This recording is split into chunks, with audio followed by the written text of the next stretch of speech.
নমস্কার, হারানো আসরের একটি নতুন গল্পে আপনাকে স্বাগত। আজকে আমাদের গল্প শরদিন্দু বন্দ্যোপাধ্যায়ের লেখা গল্প সংগ্রহ থেকে নেওয়া কুলো প্রদীপ। গল্প পাঠে আমি সোমালি। চলুন গল্প শুনি। ভবানীপুরের প্রসিদ্ধ মণিকারের একমাত্র মেয়ের সঙ্গে কলকাতার প্রসিদ্ধ কাঞ্চন ব্যবসায়ীর একমাত্র ছেলের বিয়ে। মণিকাঞ্চন সংযোগ। জ্যোতিষী বলেন রাজজোটক। এর ফলে যে সন্তান জন্মাবে সে হবে কুলপ্রদীপ। কুলপ্রদীপ পৌত্রের আশায় কাঞ্চন ব্যবসায়ী হারাধন বাবু হর্ষান্বিত। তার কুমিরের মতো মুখে হাসি এবং দাঁতের যেন অন্ত নেই। মেয়েটির নাম ছবি। ভালো নামও আছে, কিন্তু সে নামে দরকার নেই। নিয়মধিক মনজ্ঞ। ছবি বেশি কথা কয় না, সব কথাতেই হাসে। এমনকি যখন চোখে জল আসে তখনও হাসে। 16টি শরতের স্বর্ণালী কমল তার সর্বাঙ্গে, যেন একটি পাকা রসে ফেটে পড়া ডালিম। ছেলের নাম ভম্বল। পোশাকি নামও আছে গজেন্দ্র। কোন নামটি বেশি উপযোগী বোঝা যায় না। তরমুজের মতো মুখের উপর পাকা শশার মতো একটি নাক, গ্রীবা নেই। রঙিন পাঞ্জাবি পরা দেহটি ফানুসের মতো। মেদ সুকোমল। ভয় হয় টুকি দিলেই ফেসে যাবে, আর ভেতর থেকে বেরিয়ে আসবে এক রাশ ধোয়া। ভম্বল শীতকালেও গরম জামা পরে না, শুধু ঢিলে হাতার পাঞ্জাবি। বন্ধুরা বলে ভম্বল যোগী, তাই তার শীত করে না। শত্রুরা বলে ভম্বলেরও শত্রু আছে। হবে না কেন? ভগবান ওকে 1.5 ইঞ্চি পুরু ওভারকোট পরিয়ে পৃথিবীতে পাঠিয়েছেন। ওর গরম জামার দরকার কি? শুনে ভম্বল বোকার মতো হাসে। তার গলা থেকে নিতম্ব পর্যন্ত চর্বির ওভারকোট নেচে নেচে উঠতে থাকে। বিয়ের রাত্রে শুভদৃষ্টির সময় চারি চক্ষের মিলন হলো। ভম্বল একগাল হাসে, মনে হয় যেন তরমুজের টাকি পড়ল। ভেতর থেকে লাল লাল শ্বাস আর কালো কালো বিচি দেখা যায়। ছবিও হেসে ফেলে বরের চেহারা দেখে। তারপরেই চোখ ছলছল করে ওঠে। কান্না হাসি একসঙ্গে, রোদ আর বৃষ্টি, যেন শেলকুকুরের বিয়ে। 1 বছর কেটে যায়, তারপর 6 মাস, তারপর আরও 6 মাস। ছবি শ্বশুর ঘর করে। বদ্ধ করায় গন্ধক ধোয়া অ্যাসিড পটাশ মন ছাল। ঐশ্বর্য আছে, কিন্তু সুখ, যৌবনের সুখ। শতদলের মতো তার নবযৌবন মর্মের কোষ মেলে থাকে। পরাগ উড়ে যায়, রস ঝরে পড়ে, কিন্তু ভোমরা কই?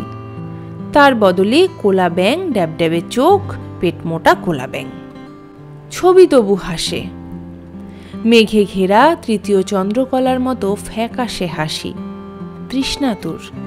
কুলপ্রদীপের দেখা নেই। ডিস্ট্যান্স সিগন্যাল পর্যন্ত না। হারাধন বাবু বিপত্নিক। বাড়ি দূর সম্পর্কিয়া কুটুম্বিনীতে ভরা। তারা হা হুতাশ করে। ছেলে হলো না, রাজ ঐশ্বর্য ভোগ করবে কে? হারাধন বাবুর মুখ ভরা দাঁত ধারালো এবং হিংস্র হয়ে ওঠে।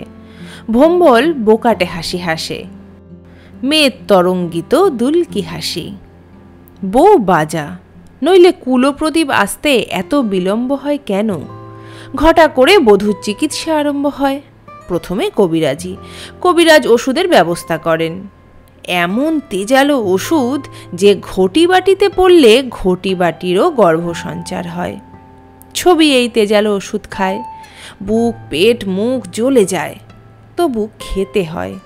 অন্নপ্রাশনের অন্ন উঠে আসে, তবু খেতে হয়। এই রকম 6 মাস। ছবির চোখে জল, মুখে হাসি। মনে মনে জানে ওষুধ নিষ্প্রয়োজন, তবু ওষুধ খায়। কিন্তু কুলপ্রদীপের দেখা নেই। ডিস্ট্যান্স সিগন্যাল পর্যন্ত না। কবিরাজি তেজালো ওষুধের নির্বীর্যতা প্রমাণ হয়ে যায়। ডাক্তার আসেন, অ্যালোপ্যাথ। ছবিকে পরীক্ষা করে বলেন বন্ধা নয়, তবে জরায়ুর দোষ। ও কিছু নয়, কুলপ্রদীপের আগমন আমি সুগম করে দিচ্ছি। ইঞ্জেকশন। 6 মাস ধরে ইঞ্জেকশন চলতে থাকে। ছবির সারা গা ঝাঁঝরা শতছিদ্র হয়ে যায়। বসতে পারে না, শুতে পারে না, সর্বাঙ্গে ব্যথা। আর মনে, সে কথা বলে আল্লাপ কি? তবু সে হাসে, কিন্তু সে হাসি নিংড়লে ঝরঝর করে রক্ত ঝরে, বুকের তাজা রক্ত। এমনি করে বছর ঘুরে যায়। চোখের কোলে কালি, ছবি ক্রমে শীর্ণ হতে থাকে, যেন গ্রীষ্মের ঝর্ণা, যেন তাপসী অপর্ণা। ক্রমে শয্যা আশ্রয় করে। ছবির বাবা কৈলাসবাবু দেখতে আসেন। মেয়ে দেখে কেঁদে ফেলেন। মাহারা মেয়ে, একটি মাত্র সন্তান, এই তার দশা। ছবিকে তিনি বাড়ি নিয়ে যান। যাবার সময় হারাধনবাবু নোটিশ দিয়ে দেন, আর 1 বছর তিনি দেখবেন, তারপরেই আবার ছেলের বিয়ে। কুলপ্রদীপ তার চাই। তার পিছনে দাঁড়িয়ে ভোম্বল ন্যাকা ন্যাকা বোকা বোকা হাসে। পাড়ায় এই নিয়ে আলোচনা হয়। বন্ধুরা বলে ভোম্বল যোগী, জিতেন্দ্রীয়। শত্রুরা যা বলে তা শোনা যায় না, কারণ শোনার আগেই কানে আঙুল দিতে হয়। ছবি বাপের বাড়ি এসে প্রাণ খুলে হাসে। বাড়িতে বাপ ছাড়া আর কেউ নেই, কেবল ঝি চাকর। তবু এ বাড়িতে মন লাগে। এ বাড়িতে কুমির নেই, কোলা ব্যাঙ নেই, অনাগত কুলপ্রদীপের বিপুলায়তন কালো ছায়া নেই। ছবি আগেকার মতো বাড়িময় হেসে খেলে ছোটাছুটি করে বেড়াতে চায়, কিন্তু শরীর দুর্বল, পারে না। কৈলাসের মনে হারাধনের বিদায়কালীন নোটিশ জেগে ওঠে। তিনি ডাক্তার ডাকেন। পাড়ায় একজন নবীন ডাক্তার এসেছেন, বিলিতি পাস, MRCP, বয়স 32, ভিজিটও তাই। কৈলাস তাকেই ডাকেন। মেয়ের রোগের ইতিহাস বলেন, বলতে বলতে প্রায় কেঁদে ফেলেন। ডাক্তার মন দিয়ে শোনেন, তারপর রোগিণীর ঘরে যান। সুন্দর চেহারা, বেডসাইড ম্যানার্স অতুলনীয়। ডাক্তার ছবিকে পুঙ্খানুপুঙ্খ পরীক্ষা করেন। কৈলাস ব্যাকুল নেত্রে চেয়ে থাকেন। ডাক্তার ছবিকে প্রশ্ন করেন। ছবি মুখ টিপে হাসে, তারপর চোখ বুজে উত্তর দেয়। পরীক্ষা শেষ করে ডাক্তার উঠে দাঁড়ালেন। কৈলাসের মুখের দিকে চেয়ে বলতে চান, আপনার মেয়ের কোনো রোগ নেই, রোগ অন্যত্র। কিন্তু বলতে গিয়ে মুখে কথা বেঁধে যায়। করুণায় বুক ভরে ওঠে। একটু ভেবে বলেন, 1 মাস সময় পেলে আমি চেষ্টা করে দেখতে পারি, কিন্তু রোজ রোগিণীকে দেখা চাই। ডাক্তার চেষ্টা করবেন এই আহ্লাদে কৈলাস কাঁদো কাঁদো হয়ে পড়েন। পরদিন থেকে নিয়মিত ডাক্তারের যাতায়াত আরম্ভ হয়। ডাক্তার আসার সময়ের ঠিক নেই, কোনোদিন সকালে, কোনোদিন বিকেলে, আবার কখনো বা দুপুরে। কৈলাস কখনো উপস্থিত থাকেন, কখনো থাকতে পারেন না। ডাক্তারের উপর অগাধ বিশ্বাস। বিলেতি ডাক্তার। ডাক্তারের নাম শৈলেন। অল্প দিনের মধ্যে খুব পসার করে ফেলেছে, নিঃশ্বাস নেবার সময় নেই। দুপুরবেলা যে ফুরসতটুকু পায়, সেই সময়ে ছবিকে দেখতে আসে। ছবির ঘরে গিয়ে শৈলেন জিজ্ঞাসা করে, আজ কেমন আছো? ছবি হাসে, ঘাড় বাঁকায়, মুখ টিপে বলে, ভালো আছি। শৈলেন ছবির নাড়ি টিপতে বসে ধ্যানস্থ হয়ে পড়ে। 5 মিনিট, 10 মিনিট চোখ বুজে নাড়ি দেখে। ছবি ডাক্তারের মুখের দিকে আর চোখে চেয়ে হাসে। তার বুকের মধ্যে এক রাশ নিঃশ্বাস জমা হয়ে ওঠে, তারপর সশব্দে বেরিয়ে আসে। শৈলেন চমকে উঠে বলে, ভয় নেই, শিগগির সেরে উঠবে। ডাক্তার রোগিণীতে চোখাচোখি হয়, তারপর দুজনেই চোখ ফিরিয়ে নেয়। দুজনেই জানে রোগ কি এবং কোথায়। 2 হপ্তাহ কেটে যায়। ছবির গালে ডালিম ফুল আবার ফুটে ওঠে। পাতা ঝরা লতার মতো শীর্ণ দেহ আবার নবপল্লবিত হয়। সারা দিন একলা বাড়িময় ঘুরে বেড়ায়, গুনগুন করে গান করে, সখীরে কি পুছো সে অনুভবময়। ডাক্তার এলে তার সামনে গিয়ে দাঁড়ায়। ডাক্তার জিজ্ঞাসা করে, আজ কেমন আছো? ছবি হাসে, ঘাড় বাঁকায়, বলে, সেরে গেছি, ও ওষুধ আর খাবো না, বড্ড মিষ্টি। গলা কিটকিট করে। ডাক্তার ছবির হাত ধরে জানলার কাছে নিয়ে যায়। চোখের পাতা টেনে শরীরের রক্তের পরিমাণ নির্ণয় করে। বলে, আচ্ছা, অন্য ওষুধ দেব, টক টক মিষ্টি মিষ্টি, খুব ভালো লাগবে। তারপর এ কথা সে কথা হয়। ছবি হাসে, সহজভাবে গল্প করে। শৈলেনের বুকে ছবির হাসি ল্যান্ডসেটের মতো বিদ্ধে থাকে। কৈলাসের সঙ্গে ডাক্তারের দেখা হলে কৈলাস জিজ্ঞাসা করেন, এখন কেমন দেখছেন? শৈলেন বলে, ভালো। কৈলাস নিজের চোখেই তা দেখতে পান। গলদস্রু হয়ে পড়েন। বলেন, সে রোগটা সারবে তো? শৈলেন বলে, আশা করি। আরও 1 সপ্তাহ কাটে। ডাক্তার নিয়মিত আসে। একদিনও কামাই যায় না। ছবির রূপ হয়েছে আগের মতো, একটি পাকা রসে ফেটে পড়া ডালিম। শৈলেন প্রায়ই স্টেথোস্কোপ আনতে ভুলে যায়। বাধ্য হয়ে ছবিকে বিছানায় শুয়ে তার বুকে মাথা রেখে হৃদযন্ত্রের অবস্থা নিরূপণ করতে হয়।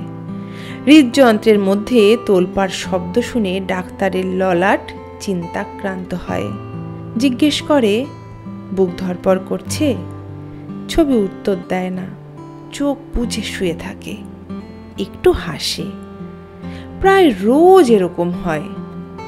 কোনো কোনো দিন অজ্ঞাতে ছবির একখানা হাত ডাক্তারের মাথার উপর পড়ে। চুলের ভিতর আঙুলগুলো অজ্ঞাতে খেলা করে, আবার অজ্ঞাতেই সরে যায়। ডাক্তার রোগিণীর বুকের মধ্যে দুমদুম শব্দ শুনতে পায়, যেন দুন্দুবি বাজছে।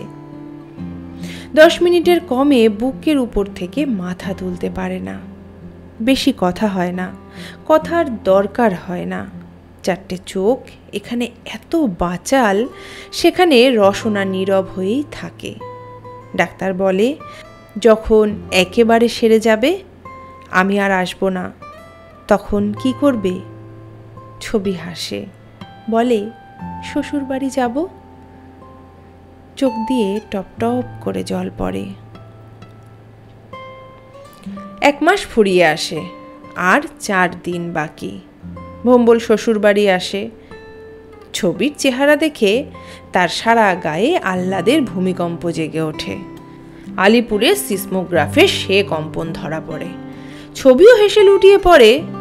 তার মনে উদয় হয় 2টি চিত্র, তার স্বামীর আর শৈলেন ডাক্তারের পাশাপাশি। ভম্বল বলে, বাবা বললেন তাই নিতে এসেছি। ছবি বলে, আজ নয়, পরশু এসে নিয়ে যেও। ভম্বল ফিরে যায়। যাবার সময় ছবির দিকে তাকিয়ে কোল টেনে হাসে। দুপুরবেলা ডাক্তার আসে। ছবি বলে, পরশু শ্বশুর বাড়ি যাচ্ছি। তার মুখে বাণবিদ্ধ হাসি, ক্রুসিফাইড। ডাক্তারের আত্মসংযম হারিয়ে যায়। বলে, ছবি? দুপুরবেলা অলস বাতাসে ঘরের দরজা আপনা আপনি বন্ধ হয়ে যায়। দরজায় লক লাগানো, করাত করে শব্দ হয়। দুপুরবেলার অলস বাতাস প্রকৃতির কোন ইঙ্গিত বহন করে বেড়ায়? ছবি শ্বশুর বাড়ি যায়। টকটকে লাল রেশমি শাড়ি পরা, যেন বিয়ের কোণে। অনাস্বাদিত মধু, অনাবিদ্ধ রত্ন। গাড়ি বারান্দায় মোটর দাঁড়িয়ে, তার মধ্যে ভম্বল। গাড়ির একদিকে স্প্রিং একেবারে দমে গেছে। কৈলাস আর ডাক্তার শৈলেন পাশাপাশি দরজার কাছে দাঁড়িয়ে। কৈলাসের চোখ ছলছল, শৈলেনের মুখ পাথরে কোদা নিশ্চল। ছবি বাড়ি থেকে বেরিয়ে এসে মোটরে গিয়ে ওঠে। তারপর বাড়ির দিকে ফিরে তাকায়, হয়তো বাপের দিকেই তাকায়। তার মুখে বাণবিদ্ধ হাসি, ক্রুসিফাইড। মোটর চলে যায়। 3 মাস কাটে। হারাধনবাবুর মুখগহ্বরের অন্ধকার বারংবার দ্রষ্টায়ন মুখে খণ্ড বিখণ্ড হতে থাকে। ভম্বল মেদ তরঙ্গিত দুলকি হাসি হাসে। কুলো প্রদীপের ডিস্ট্যান্স সিগন্যাল পড়েছে। বন্ধুরা আর কিছু বলে না, কেবল ভোম্বলকে অনুরোধ করে খাওয়াও। শত্রুরা যা বলে তা শোনা যায় না, কারণ শোনার আগেই কানে আঙুল দিতে হয়। নমস্কার, শেষ হলো আজকের নিবেদন। আপনাদের যদি গল্পটি ভালো লাগে তাহলে অবশ্যই একটা লাইক করবেন আর সাবস্ক্রাইব করে আমাদের পাশে থাকবেন। আজকের মতো এই পর্যন্ত।